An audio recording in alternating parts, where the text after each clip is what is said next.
Em nome do Pai, do Filho e do Espírito Santo. Amém. Então, a questão 611. Podereis dizer-me por que tanto na hóstia como no cálice está Jesus Cristo todo inteiro? Aí responde o catecismo. Tanto na hóstia como no cálice está Jesus Cristo todo inteiro, porque Ele está na Eucaristia vivo e imortal como no céu. Por isso, onde está o seu corpo, está também o seu sangue, sua alma e sua divindade. E onde está o seu sangue, está também o seu corpo, a sua alma e a sua divindade, pois tudo isto é inseparável em Jesus Cristo. Então, com as enfermidades modernas, existem pessoas chamadas celíacas, que elas têm uma intolerância muito séria ao trigo. Então, o que acontece?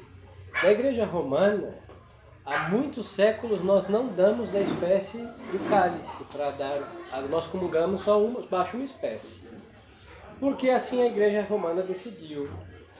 Para que fizéssemos um ato de fé, porque como Nosso Senhor está em vivo, então não existe um corpo vivo sem sangue. E há um corpo vivo está a sua alma. Por isso está vivo. E como Nosso Senhor está glorioso, onde está a alma de Cristo, está o seu corpo, o sangue, alma e divindade. Então, quando nós comungamos a Sagrada Hóstia, nós comungamos Cristo inteiro. No modernismo, voltaram a dar as duas espécies, não todos, mas em sua, talvez maioria, porque para eles é uma ceia. Então, você tem que comer e beber. Mas para os orientais, sempre deram as espécies do corpo e sangue. A espécie do cálice e a Sagrada Hóstia. É um costume deles. Mas na Santa Igreja Romana, já na Idade Média, parou. Havia perigo de profanar, porque caem as gotas. É verdade que os orientais têm vários costumes. Eles colocam um lenço aqui, um pano, depois seca a boca de cada um. Eles têm um monte de cuidados para evitar profanações. Mas a Igreja Romana determinou que comungássemos baixo uma só espécie. O padre, por causa da integridade do sacrifício, ele tem que comungar a Sagrada Hóstia imolada e o sangue que está no cálice, por uma questão da integridade do sacrifício. Porque ele oferece a vítima no ofertório, ele imola a vítima na consagração e ele consome a vítima imolada no momento da comunhão do padre. Aí nós temos a Santa Missa, em todos os sentidos, em todo o seu oferecimento, imolação e consumação do sacrifício. Agora os fiéis se unem ao sacrifício comungando. O Papa Pio XII na Mediator Dei vai explicar que o melhor meio de se unir à Santa Missa é comungando, sacramentalmente. Então os senhores recebem a Sagrada Hóstia. Mas por quê? A Igreja Romana determinou que fosse baixo só a Sagrada Hóstia. E Cristo está inteiro, então tem o seu sangue, sua alma, sua divindade e seu corpo. Aí as pessoas celíacas, o padre, quando isso acontece, dá somente a espécie do sangue. Mas no sangue também está o corpo, a alma e divindade de Cristo, como o catecismo acaba de dizer, porque Cristo vem vivo na Santíssima Eucaristia. Então não é uma questão, só comungo o corpo. Não, senhores, nós todos comungamos corpo, sangue, alma e divindade. Cristo vive glorificado também, mas no estado de imolação, porque nós fazemos na Santa Missa o que? Um sacrifício. Quando Jesus Cristo está na hóstia, deixa de estar no céu. Quando Jesus Cristo está na hóstia, não deixa de estar no céu, mas encontra-se ao mesmo tempo no céu e no Santíssimo Sacramento. Nós temos que lembrar que Nosso Senhor, Ele é onipotente, onisciente e onipresente, porque Ele é Deus. Como pediu para numerar um pouquinho? Obrigado. Então, o que acontece? Nosso Senhor é Deus. Então, Deus, no Santíssimo Sacramento, por sua onipotência, Ele converte o pão no seu corpo, o vinho no seu sangue, alma e divindade. E como Ele é Deus, Ele é onipresente. Então Ele está no céu do mesmo modo que Ele está no céu, Ele está no Santíssimo Sacramento. Então, só como já vimos dito e repito, somente o véu da aparência do pão, do cheiro, do vinho, da quantidade que envolve, mas Ele está verdadeiramente, fisicamente presente no Santíssimo Sacramento. Jesus Cristo está presente em todas as hóstias consagradas do mundo? Sim, Jesus Cristo está presente em todas as hóstias consagradas do mundo, como havíamos dito, mas que foram verdadeiramente consagradas. É o que já havíamos visto. Sim? Como é possível que Jesus Cristo esteja em todas as hóstias consagradas? Jesus Cristo está em todas as hóstias consagradas por efeito da onipotência de Deus, a quem nada é impossível. Então, assim, temos que evitar a imaginação, porque a imaginação vai imaginar um Deus assim, esférico, aí é puro gnosticismo, e que se reparte a sua emanação da sua presença sobre hóstias. Não é assim. O ser de Deus, que é único, ele converte, ele deixa o ser do pão de fora e aquilo passa a ser o seu ser. É o mesmo Deus.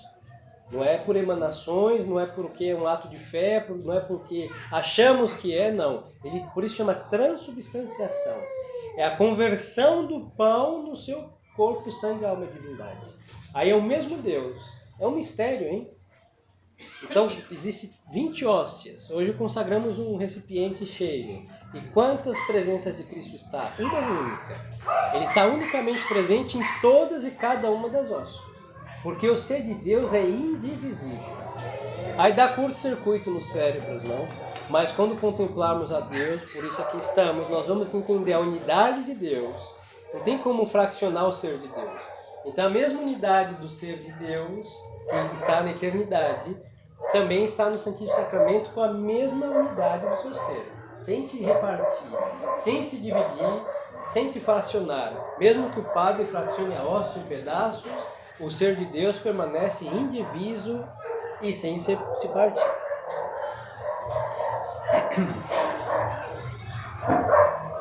Quando se parte a hóstia, parte-se também o corpo de Jesus Cristo? É o que acabamos de dizer. Quando se parte a hóstia, não se parte o corpo de Jesus Cristo, mas parte somente as espécies. Então fracciona o que? A parte dos chamados acidentes, ou seja, a quantidade, mas não se parte o ser de Deus, porque Deus está presente em toda e cada uma das partes da Sagrada Hóstia. Em que parte da hóstia fica o corpo de Jesus Cristo? O corpo de Jesus Cristo fica inteiro em todas e cada uma das partes que a Sagrada Hóstia foi dividida. Então, se os senhores não podem perceber que o padre acaba impedindo, porque está de frente para Deus, de costa para os senhores, não dá para ver. Tem um momento do Agnus Dei que o padre fracciona ao meio a Sagrada Hóstia e depois ele parte um pedacinho e coloca dentro do cálice. Aí o que acontece? O corpo de Cristo foi dividido? Não. A quantidade da hóstia foi partida. Mas a presença de Deus é toda tal qual, no pequeno fragmento que está na mão dele, como nas partes maiores que estão sobre o altar. A mesma presença. Por isso temos o cuidado das partículas que caem. Por isso o padre já havia dito e repito, fica com os dedos juntos, porque em cada fragmento está Cristo todo inteiramente presente. Isso é muito importante. Então Nosso Senhor está presente enquanto for um fragmento que se possa visivelmente dizer é um fragmento de um pão, então está a presença de Cristo. Ou seja, todo não quer dizer que é um pão, não, é um fragmento que aparece, não aparenta ser, mas o ser desde a transubstanciação, desde a consagração, é Cristo todo inteiro, em cada fragmento, em toda parte da Sagrada Hóstia, o mesmo do cálice. Em cada gota, em todo líquido que estiver dentro do cálice, está o seu corpo, sangue, alma e divindade. Está Jesus Cristo tanto numa hóstia grande como numa partícula de uma hóstia, tanto numa hóstia grande como na partícula de uma hóstia, está sempre o mesmo Jesus Cristo. Então o padre, por exemplo, na missa usa uma hóstia maior, é só por uma questão de ser visível. É verdade que hoje usa quase uma pizza, né? Uma coisa imensa, é por uma grosseria tremenda, e quando parte, são partículas por toda parte, hein? Aquilo é uma grosseria. Mas só que uma hóstia do tamanho que a circunferência 7 centímetros deve ter, 8, não, 9 no máximo. Então é para que seja visível. Mas Nosso Senhor não está mais presente na hóstia que eu consagro e comungo, porque é maior do que na dos senhores que são menores. Não, ele está a mesma presença de Deus. Nosso é grande, nosso é pequeno. Por que motivo se conserva nas igrejas a Santíssima Eucaristia? Conserva-se nas igrejas a Santíssima Eucaristia para que seja adorada pelos fiéis e levada aos enfermos quando necessário. Então, é muito interessante. Quando nós temos um sacrário, uma igreja se consagra, e quando temos doentes, nós levamos, é um recipiente pequenininho, o modernismo ainda tem, chama teca, se coloca lá as hóstias que precisamos para os enfermos, a quantidade de enfermos que vão comungar, aí o padre leva dentro da batina, pendura no pescoço, e tem um monte de cuidados, tem uma cerimônia para isso, se leva para os que estão doentes. Mas a intenção da Santa Igreja foi justamente os doentes, mas também deixar o Santíssimo para adoração. Aqui nós, na Igreja Universal, nós nos distinguimos de todas as outras igrejas, porque a Igreja Romana sempre prestou ao Santíssimo Sacramento muita adoração. Os orientais, por católicos que sejam, até os cismáticos, são cismáticos e não têm fé, mas como conservam muitas coisas antigas, eles não têm o costume. Bênção do Santíssimo. Não existe no Oriente, hein? Não estou dizendo que eles não creem na presença real, eles creem e adoram Nosso Senhor durante a Santa Missa. Por exemplo, eles têm um sacrário que eles também levam para o doente as Sagradas Hóstias, mas ninguém faz genuflexão no Oriente. Eles passam para um lado e para o outro, assim, não é porque eles são impios, não, porque não tem o costume.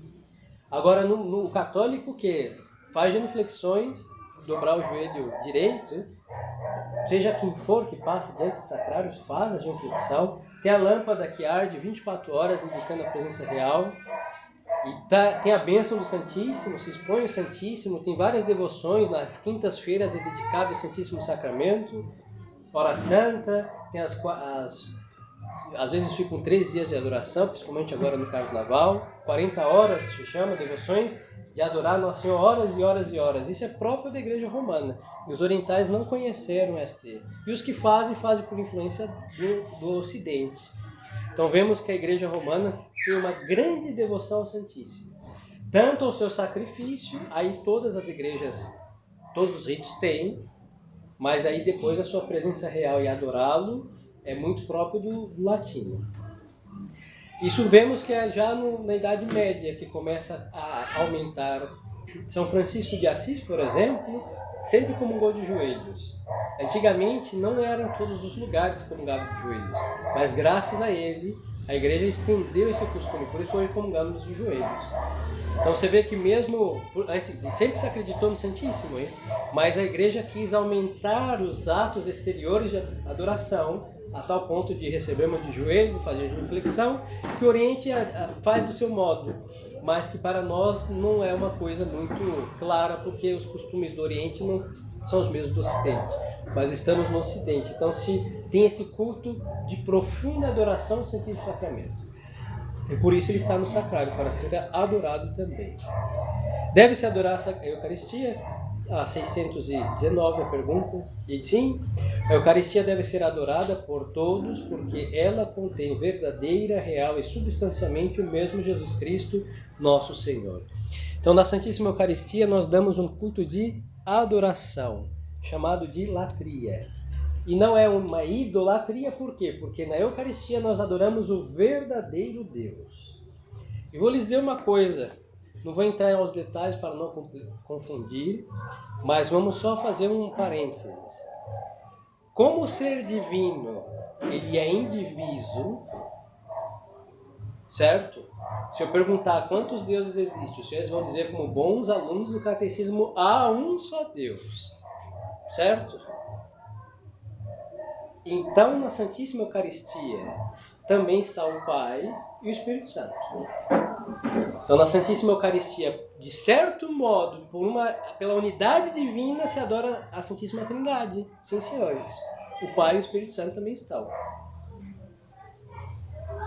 E assim se dá um culto a Deus perto da gente, quando está no sacrário, obviamente consagrado verdadeiramente, com o sacerdócio verdadeiramente recebido e observando as rubricas como deve ser com a intenção de fazer o que a Santa Igreja Romana sempre fez e fará até a consumação dos séculos.